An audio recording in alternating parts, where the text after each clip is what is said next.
দূর দিয়ে যদি দূরত্ব বোঝানো হয় তাহলে সবসময় দীর্ঘকার হয়।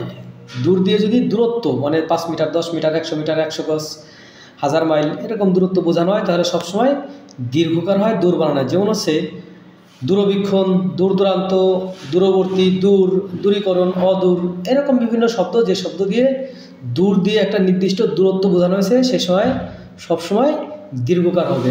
আর যদি দূরত্ব না বুঝিয়ে দূর দিয়ে অন্য কিছু বোঝানো হয় তাহলে সবসময় হ্রস্বকার হবে। খুবই একটা সহজ নিয়ম, বাট এরকম একটা সহজ নিয়ম মনে রাখলে আপনি বিভিন্ন চাকরি পরীক্ষায় 1 মার্ক নিশ্চিত করতে পারবেন। হোয়াটএভার, যে সমস্ত শব্দ দূর দিয়ে অন্য কিছু বোঝায় সেগুলো হচ্ছে দুর্জয়, দুর্লভ, দুর্দিন, দুর্ভোগ, দুর্নাম, দুর্ঘটনা, দুরারোগ্য, দুরাহ, দুর্গতি, দুর্গা, দুরান্ত, দুর্দান্ত, এরকম শব্দ যেগুলো দিয়েছে দূর দিয়ে দূরত্ব বোঝায় না, অন্য কিছু বোঝায়, ওখানে সবসময় হচ্ছে হ্রস্বকার হবে। আর যদি দূরত্ব বোঝায় তাহলে দীর্ঘকার হবে। ধন্যবাদ। এরকম নতুন নতুন ভিডিও পেতে আমাদের চ্যানেলটি সাবস্ক্রাইব করে ভিডিওটি শেয়ার করে রাখবেন।